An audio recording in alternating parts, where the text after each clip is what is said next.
Texto narrado por Marco Vázquez. Autobiografía literaria de Thingum Bob, Esquire. Exdirector del Goose de Rumfuddle, de Edgar Allan Poe. Dado que mis años van en aumento y, según tengo entendido, tanto Shakespeare como Mr. Emmons fallecieron alguna vez, no es imposible que hasta yo tenga que morir. He pensado, pues, que bien podía retirarme del campo de las letras y dormir en mis laureles.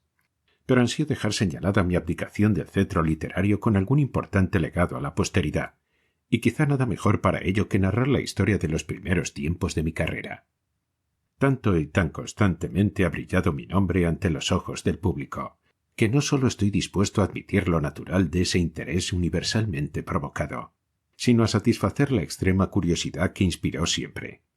Por lo demás, constituye un deber de aquel que ha llegado a la grandeza dejar en su ascenso los hitos necesarios para guiar a los otros que ascenderán a su vez. Me propongo, pues, detallar en este artículo, que estuve a punto de titular Datos para servir a la historia literaria de Norteamérica, esos importantes, aunque débiles y vacilantes primeros pasos, por los cuales llegué a la larga al pináculo del renombre humano. Superfluo sería hablar demasiado de nuestros ascendientes muy remotos. Mi padre, Thomas Bob, Esquire, mantúvose muchos años en la cumbre de su profesión, que era la de barbero en la ciudad de Smog. Su negocio constituía el centro de reunión de los principales del lugar, y especialmente de los pertenecientes al cuerpo periodístico, cuerpo que provoca en todas partes profunda veneración y respeto. Por mi parte, contemplábalos yo como a dioses, y bebía ávidamente el opulento ingenio y la sabiduría que continuamente fluía de sus augustas bocas durante el desarrollo del proceso conocido por jabonadura.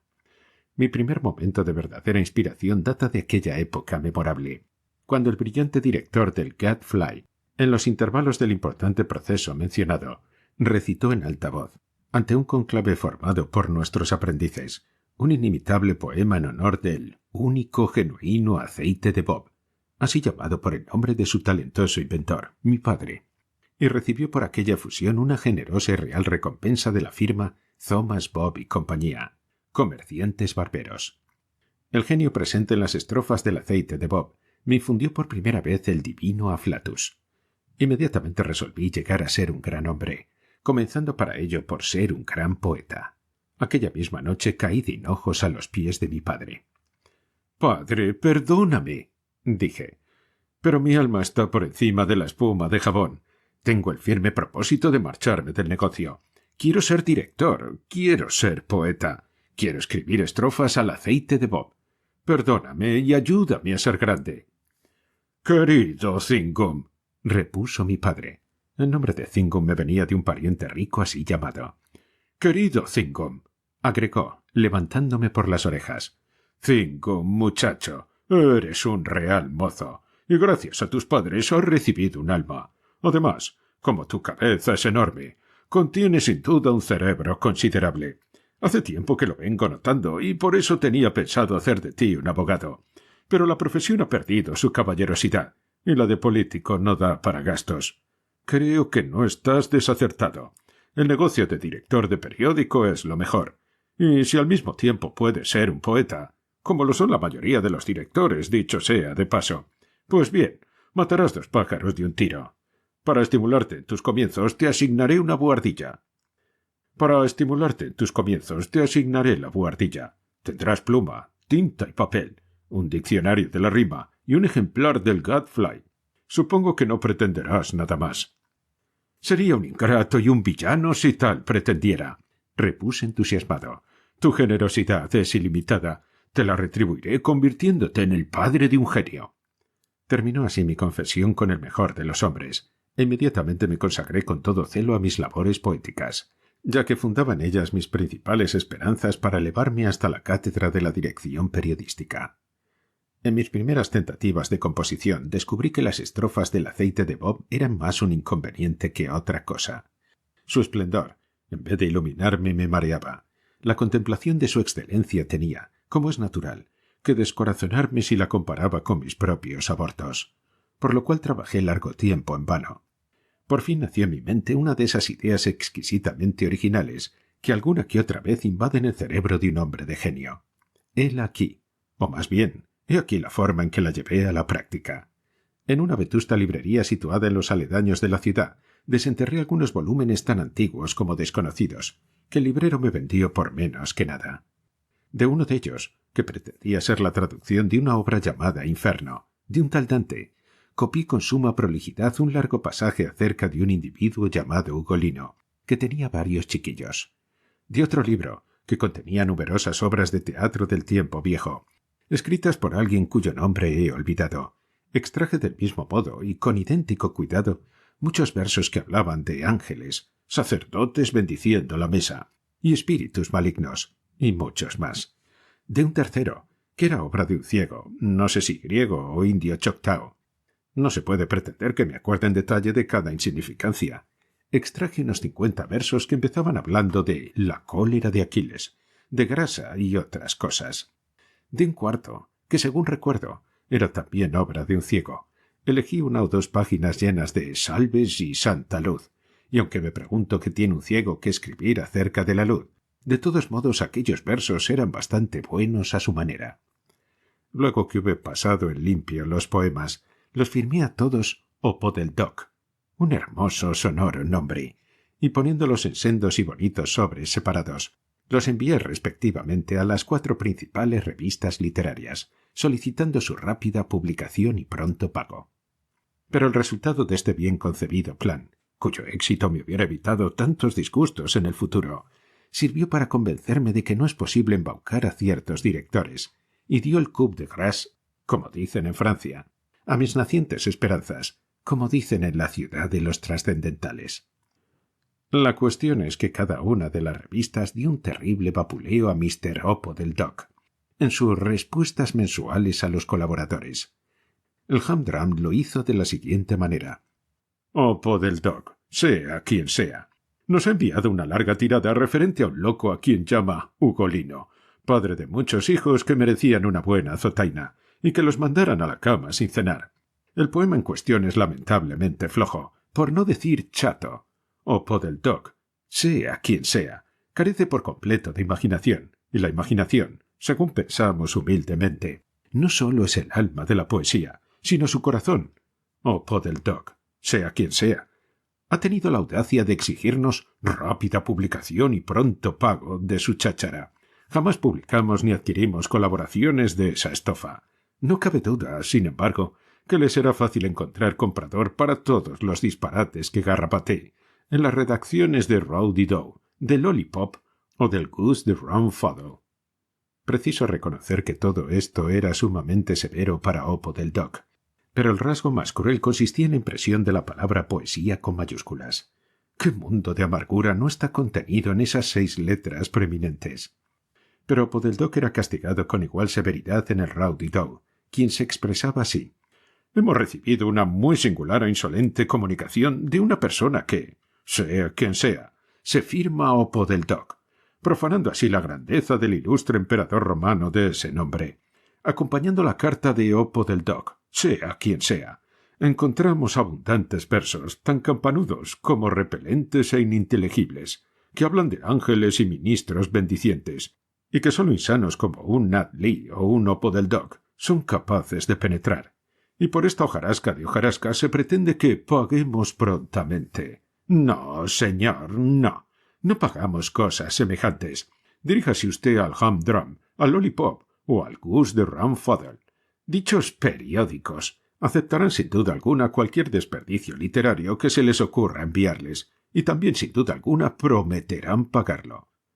Esto era muy amargo, por cierto, para el pobre Opo del Doc. Pero en este caso el peso de la sátira caía sobre el Humdrum, el Lollipop y el Goose de Rumfuddle, a quienes se calificaba ácidamente de periódicos, y en itálicas para colmo, cosa que debió herirlos en pleno corazón. Apenas menos salvaje se mostró el Lollipop, que se expresó de esta forma. Cierto individuo que se goza en hacerse llamar Opo del Doc. ¡Oh, qué bajos usos se aplican a veces los nombres de los muertos ilustres!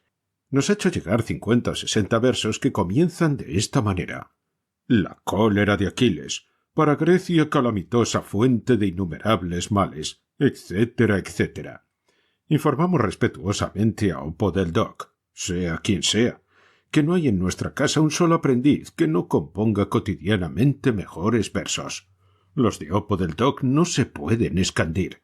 Oppo del Doc debería aprender a contar, pero lo que va más allá de nuestra comprensión es cómo se le puede haber ocurrido la idea de que nosotros nada menos, deshonraríamos nuestras páginas con sus inefables disparates. Semejantes garrapateos son apenas buenos para figurar en el Humdrum, el Rowdy-Dow y el Goose de Ramfodel, que no vacilan en publicar, como si fueran grandes novedades, los versos que todos sabíamos de niños. Y Oppo del Doc, sea quien sea, tiene el coraje de pretender que le paguemos sus ñoñerías. ¿No sabe acaso que ninguna paga sería suficiente para que publicáramos sus engendros? Mientras leía todo esto me iba sintiendo cada vez más pequeño, y cuando llegué a la parte donde el director se burlaba del poema calificándolo de verso, apenas sobrepasaba del nivel del suelo.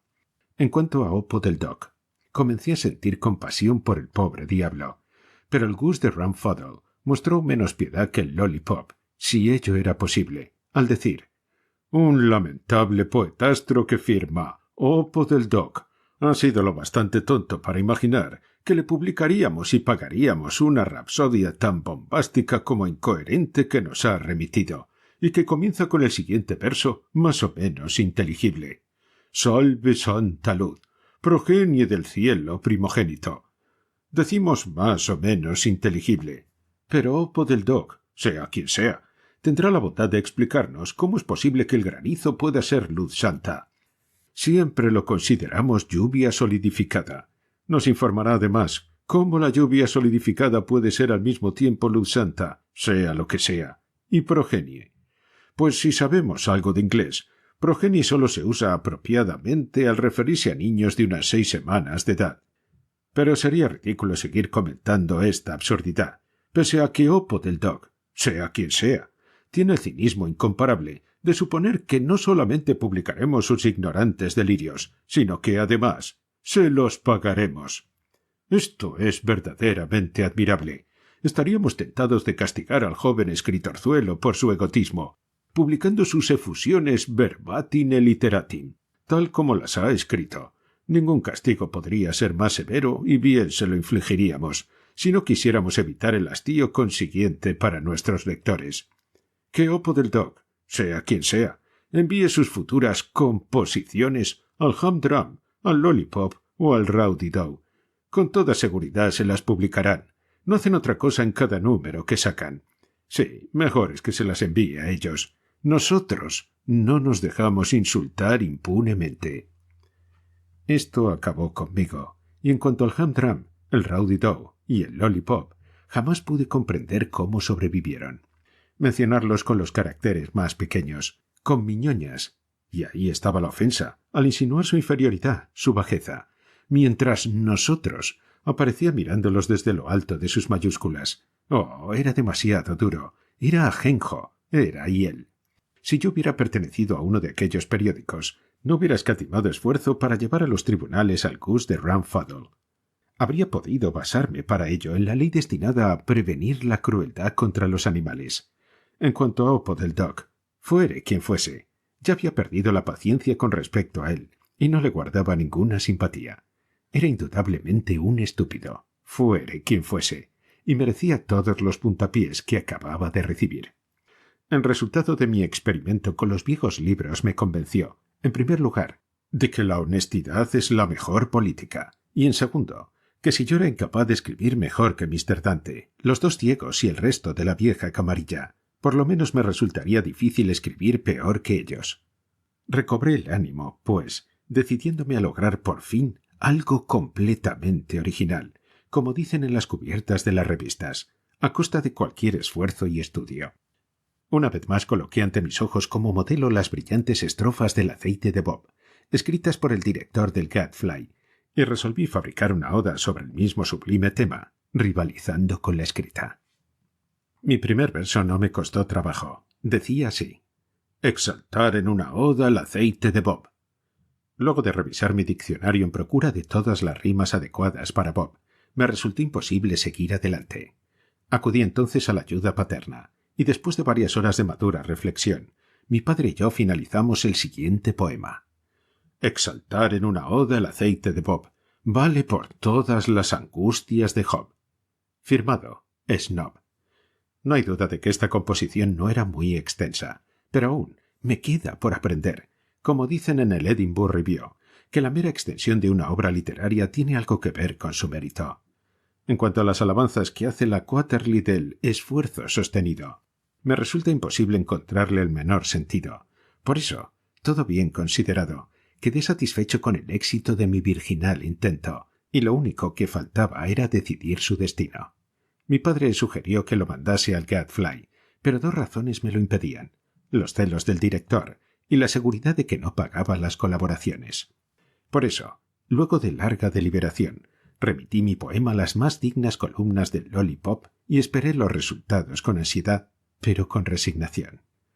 En el número siguiente tuve el orgullo de ver mi poema impreso a 2 columnas, como si fuera el editorial, precedido por las siguientes significativas palabras, en itálicas y entre corchetes. Señalamos a la atención de nuestros lectores las admirables estrofas que siguen acerca del aceite de Bob. No diremos nada de lo sublime de las mismas, ni de su pathos. Imposible leerlas sin verter lágrimas.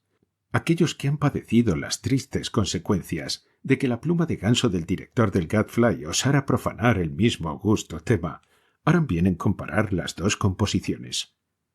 Post-scriptum. Nos consume la ansiedad por desvelar el misterio que envuelve el seudónimo Snob. ¿Podemos esperar una entrevista personal? Todo esto era estrictamente justo, pero confieso que excedía lo que había esperado.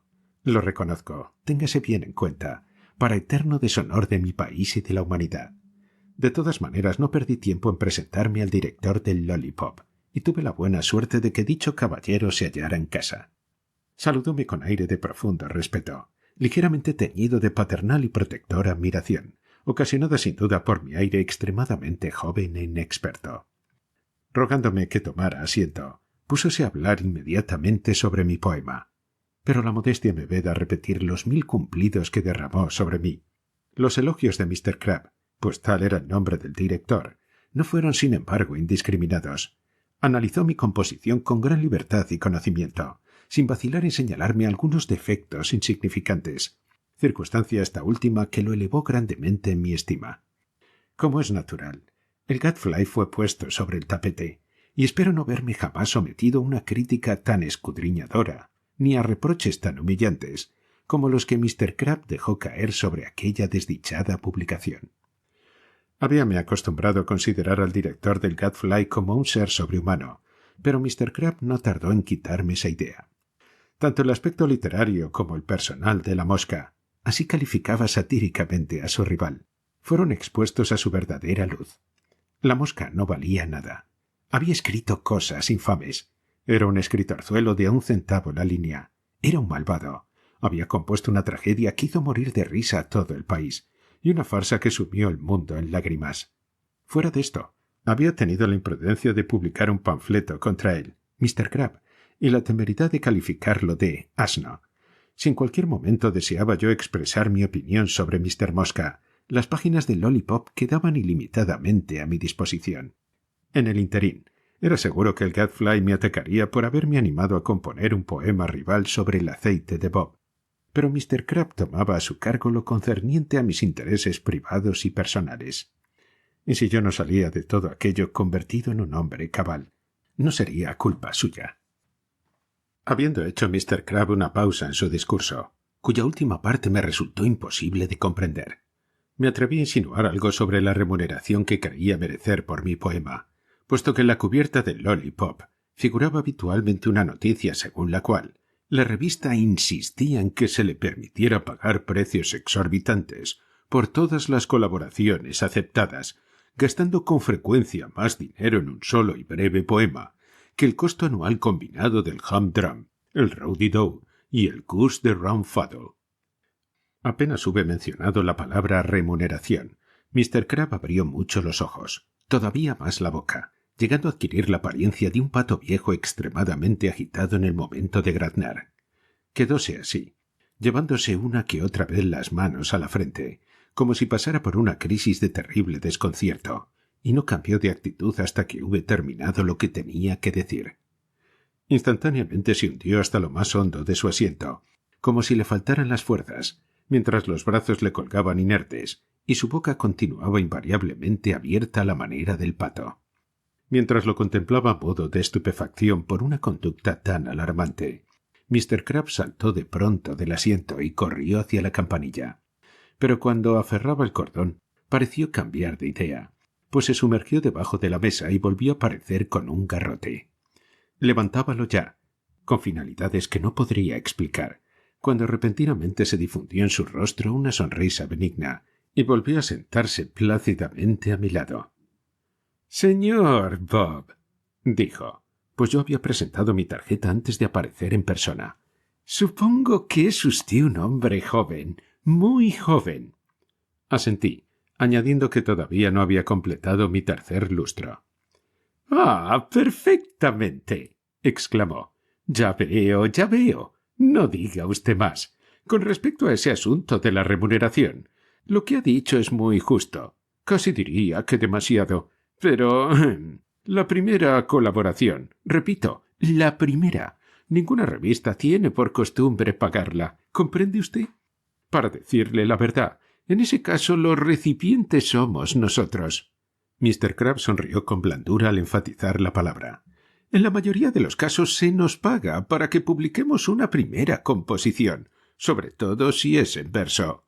En segundo lugar, señor Bob, la revista tiene por norma no desembolsar jamás lo que en Francia se denomina argent comptant. Supongo que me entiende usted. 3 o 6 meses después de la publicación del artículo, o 1 año o 2 más tarde, no tenemos inconvenientes en librar un pagaré a 9 meses, siempre, claro está, que podamos disponer nuestros negocios de manera de estar seguros de liquidarlo en 6. Espero, sinceramente, señor Bob, que considerará usted satisfactoria esta explicación». Mr. Crabbe guardó silencio con lágrimas en los ojos. Herido en lo más hondo del alma por haber sido, aunque inocentemente, causante de un dolor a una persona tan sensible, me apresuré a pedirle disculpas, asegurándole que coincidía en todo con su punto de vista y que apreciaba perfectamente lo delicado de su situación. Y luego de manifestar todo esto en un discurso claro y conciso, me despedí de Mr. Crabbe. Poco tiempo más tarde, una hermosa mañana, me desperté y supe que era famoso. La extensión de mi renombre podrá apreciarse mejor a través de las opiniones de los editoriales del día. Como se verá, dichas opiniones hallábanse incluidas en las reseñas críticas del número de Lollipop, donde había aparecido mi poema, y eran tan satisfactorias y concluyentes como diáfanas, con la excepción quizá de las marcas jeroglíficas SEP 151T, agregadas a cada una de dichas reseñas. El Owl, diario de profunda sagacidad, y bien conocido por lo grave y ponderado de sus decisiones literarias, hablaba como sigue. «El Lollipop. El número de octubre de esta deliciosa revista supera a los anteriores, desafiando toda competencia, en la belleza de su tipografía y su papel, en el número y excelencia de sus grabados al acero, así como en el mérito literario de sus colaboraciones. El Lollipop está tan por encima de sus lerdos rivales como Hiperión de un sátiro. Cierto es que el Humdrum, el Rowdy Doe y el Goose de Rumfuddle descuellan en fanfarronería, pero para todo el resto, que nos den el Lollipop. No llegamos a comprender, en verdad, cómo esta revista consigue subvenir a sus enormes gastos. Sabemos, eso sí, que tiene una circulación de 100.000 ejemplares y que su lista de suscriptores ha aumentado en 1/4 a lo largo del mes pasado. Pero, por otra parte, las sumas que desembolsa continuamente en pago de colaboraciones son inconcebibles. Se afirma que Mr. Slyas ha recibido no menos de 37 centavos y medio por su inimitable artículo sobre cerdos. Con Mr. Crabbe en la dirección y con colaboradores tales como Snob y Slyas, la palabra fracaso no existe para Lollipop. Suscríbase usted. SEP 151T.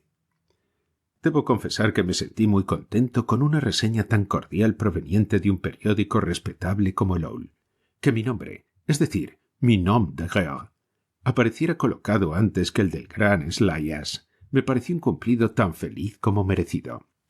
De inmediato llamáronme la atención los siguientes párrafos del Toad, periódico altamente distinguido por su rectitud e independencia, y por prescindir de toda psicofancia y servilismo hacia los que ofrecen convites. Decía así: el Lollipop de octubre se pone a la cabeza de todos sus colegas, sobrepasándolos infinitamente por el esplendor de su presentación y la riqueza de su contenido. El Humdrum, el Rowdy-Dow y el Goose de Rumfuddle destacan, cabe reconocerlo, en la fanfarronería. Pero en todo el resto que nos den el Lollipop. No llegamos a comprender cómo esta revista consigue subvenir a sus enormes gastos. Es cierto que tiene una circulación de 200.000 ejemplares y que su lista de suscriptores ha aumentado en 1/3 durante la última quincena. Pero, por otra parte, las sumas que desembolsa mensualmente para el pago de colaboraciones son enormemente abultadas. Hemos oído decir que el señor Mumblethumb recibió no menos de 50 centavos por su reciente Monodia en un charco de barro. Entre los colaboradores del presente número advertimos, aparte del eminente director Mr. Crabbe, a escritores como Snob, Sly Ass y Mumblethumb. Luego del editorial, lo más valioso nos parece una gema poética de Snob sobre el aceite de Bob. Pero nuestros lectores no deben suponer por el título de este incomparable bijou que tiene la menor similitud con ciertos garrapateos sobre el mismo tema, de los cuales es autor cierto despreciable individuo cuyo nombre no puede mencionarse ante personas delicadas. Este poema sobre el aceite de Bob ha provocado general curiosidad sobre el verdadero nombre de aquel que se oculta bajo el seudónimo de Snob.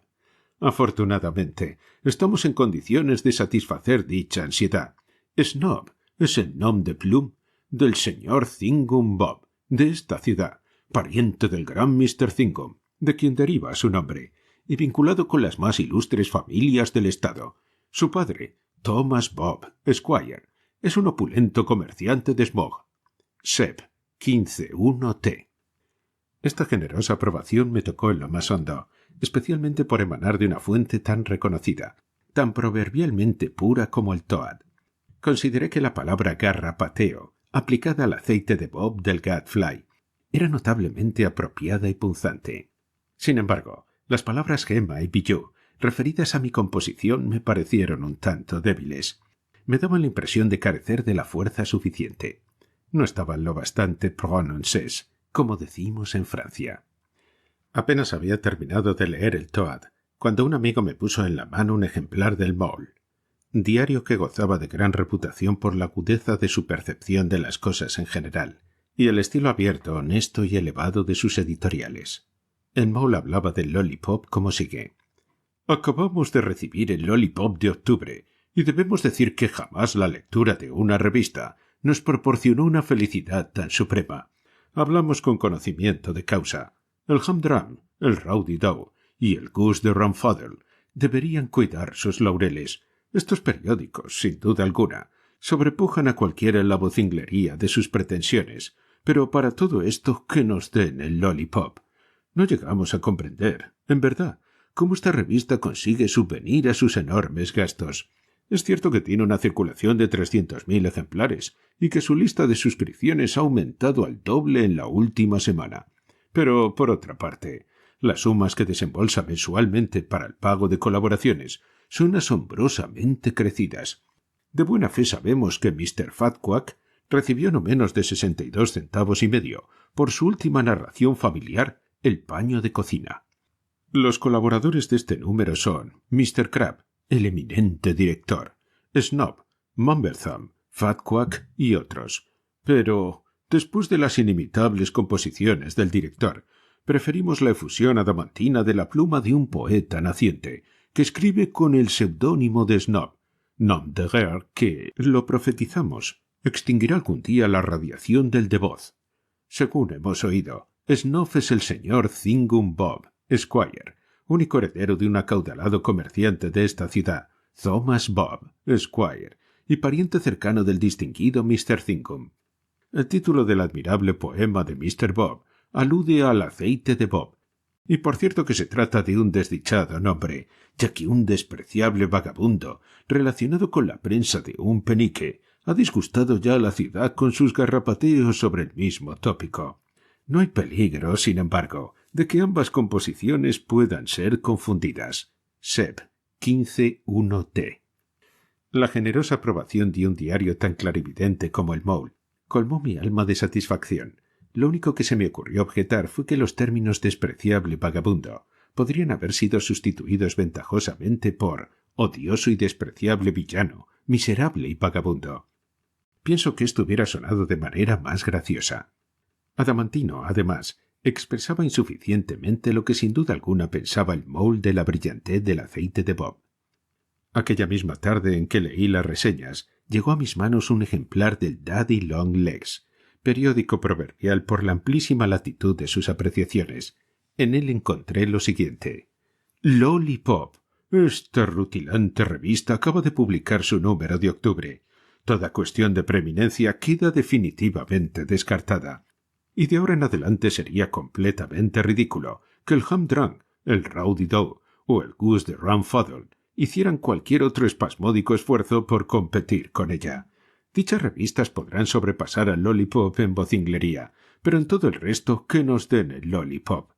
Como esta celebrada revista puede sostener sus gastos, evidentemente asombrosos, va más allá de nuestra comprensión. Es cierto que tiene una circulación de 500.000 de ejemplares, y que su lista de suscriptores ha aumentado en un 75% en los 2 últimos días. Pero las sumas que desembolsa mensualmente en concepto de pago a los colaboradores son de no creer. Estamos enterados de que Mademoiselle Cribalittle recibió no menos de 87 centavos y medio por su último y valioso cuento revolucionario titulado El saltamontes de la ciudad de York y el saltacolinas de Bunker Hill. Las contribuciones más valiosas al presente número son, claro está, las procedentes del director, el eminente Mr. Crabbe. Pero hay además magníficas colaboraciones, tales como las de Snob, Mademoiselle Cribalittle, Sly Ass, Mrs. Cribalittle, Mumblethumb, Mrs. Squibalittle y, finalmente, aunque no el último, Fat Quack. Puede muy bien desafiarse al mundo entero a que produzca semejante galaxia de genios. El poema firmado por Snob está logrando elogios universales, pero es nuestro deber afirmar que merece todavía mayores aplausos de los que ha recibido. Esta obra maestra de elocuencia de arte se titula El aceite de Bob.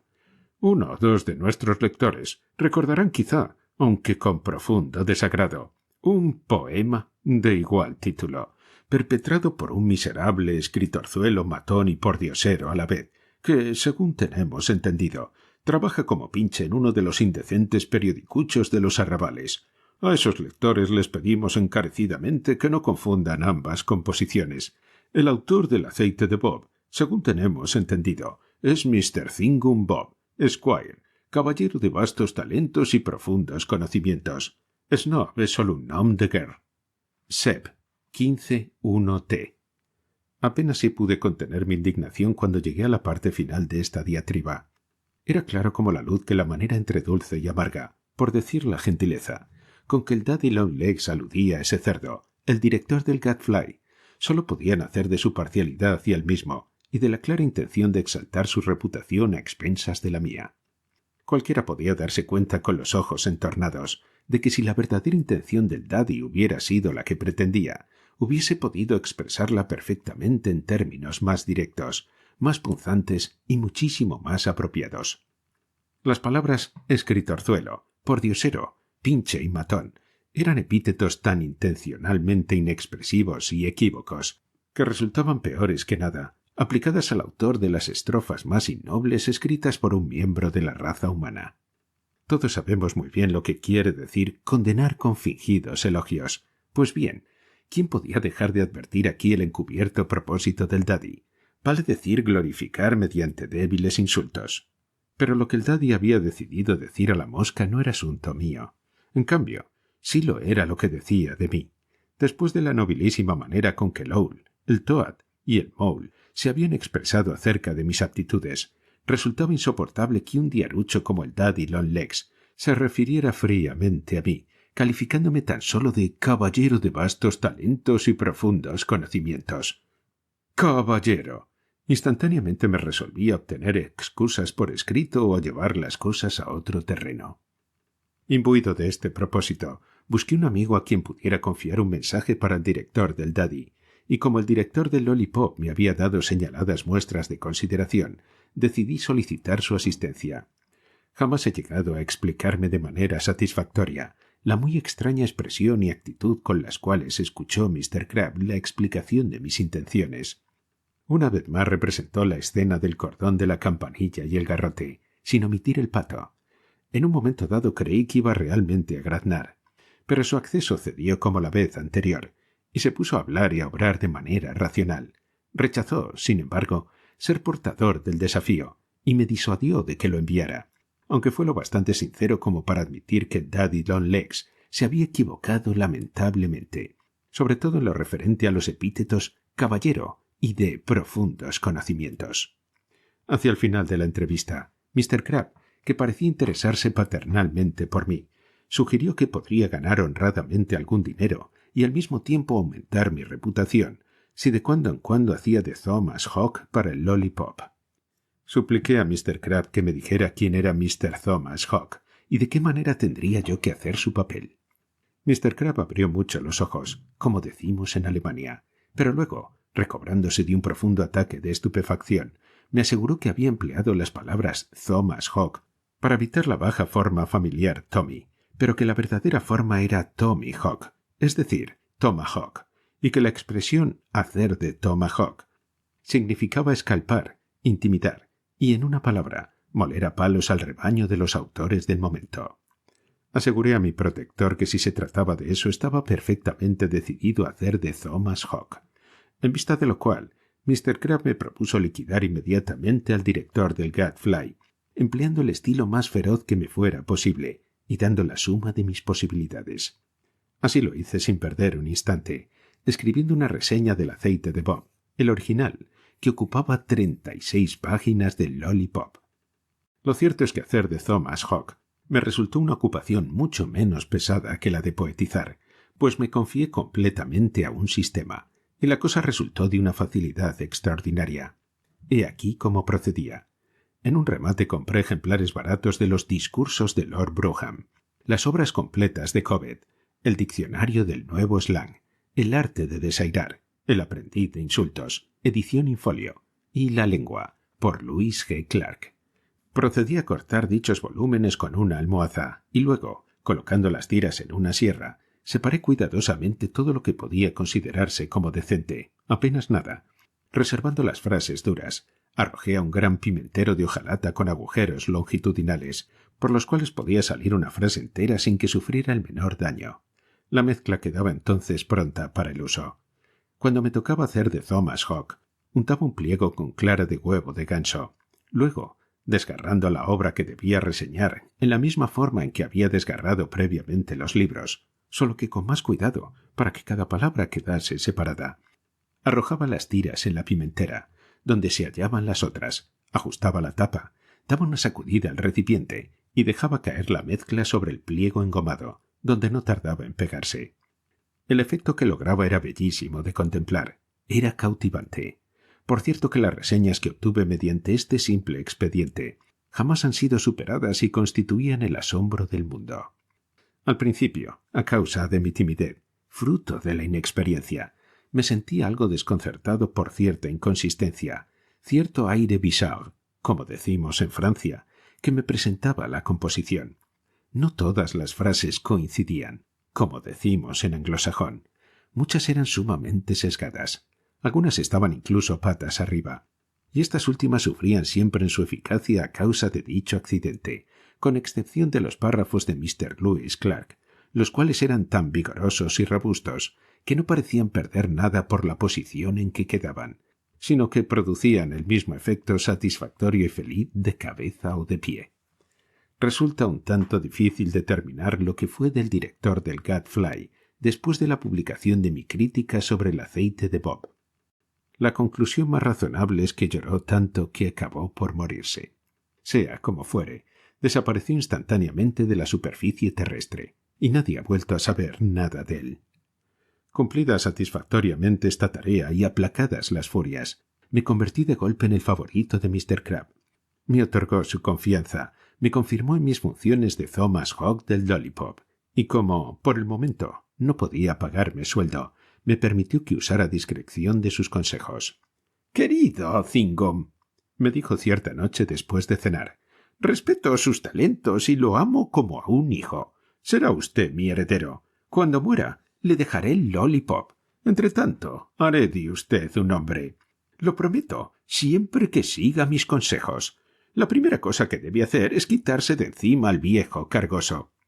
«¿A quién?», pregunté. «A su padre».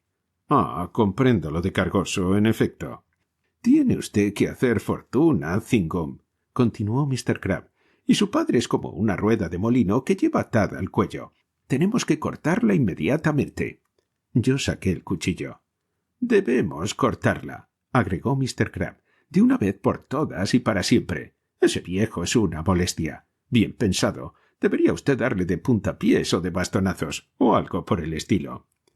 «¿Qué diría usted?», sugerí modestamente, «de darle primero los puntapiés, luego los bastonazos y terminar retorciéndole la nariz».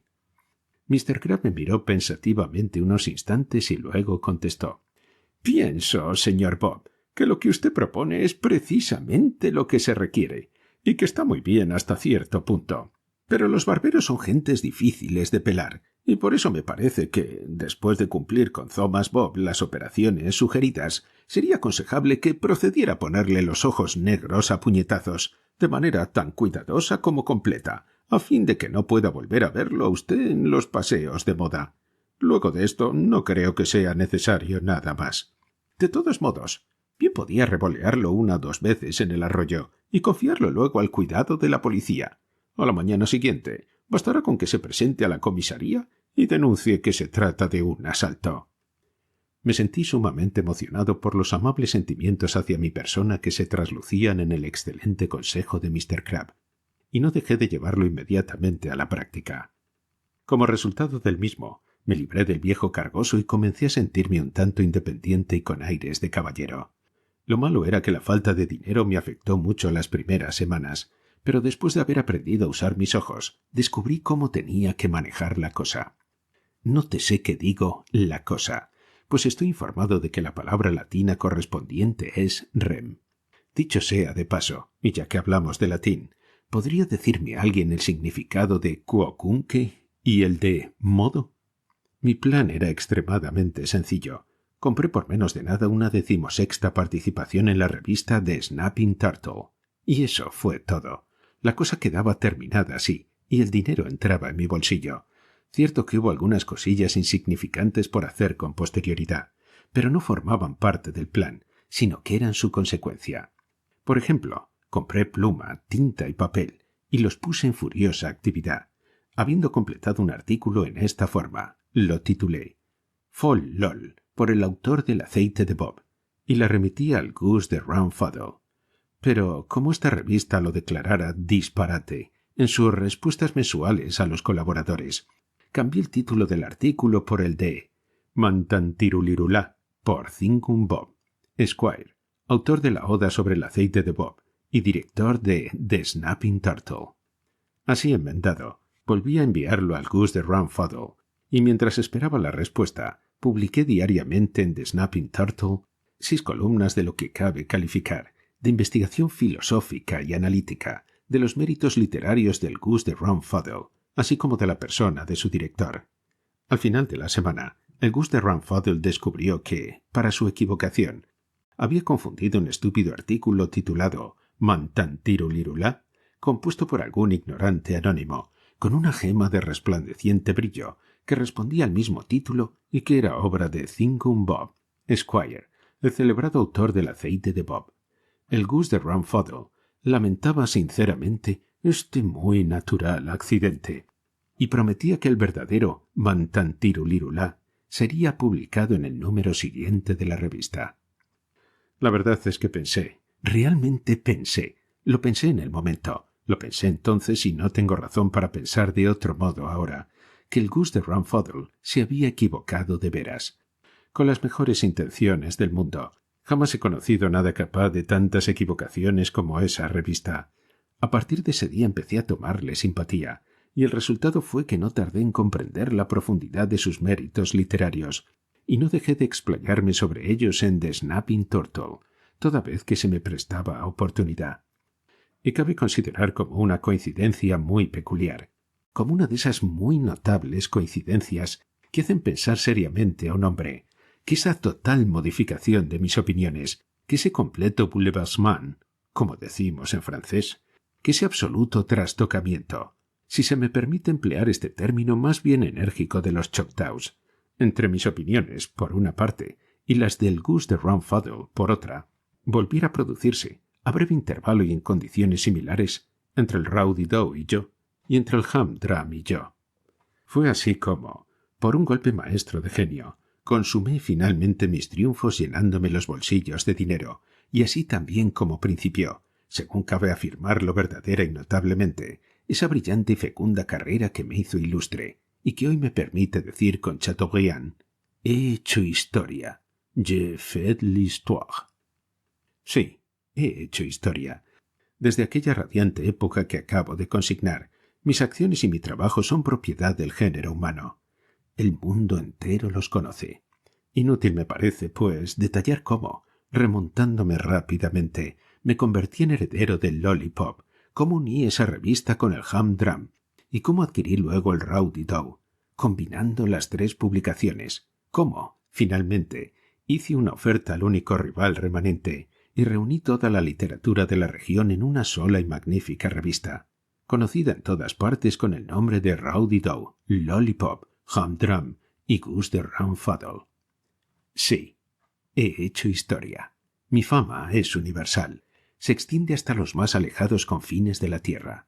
No puede usted abrir un periódico sin encontrar en él alguna alusión al inmortal Thingumbob. Mr. Thingumbob dijo esto, Mr. Thingumbob escribió aquello, y Mr. Thingumbob hizo lo de más allá. Pero soy modesto y expiro con el corazón lleno de humildad.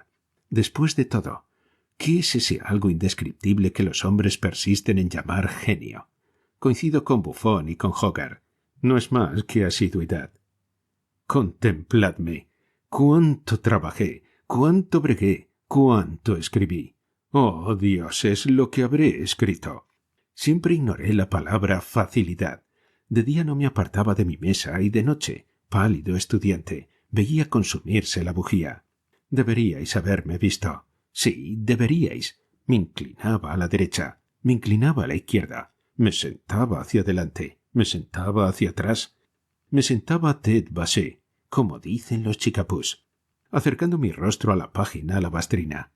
Y todo el tiempo escribía, a través de la alegría y del dolor, escribía, con hambre y con sed, escribía, fuera buena o mala mi reputación, escribía, con luz del sol o luz de la luna, escribía. Inútil decir qué escribía. El estilo. Eso era todo. Lo tomé de Fat Quack. Y ahora mismo os estoy dando una muestra.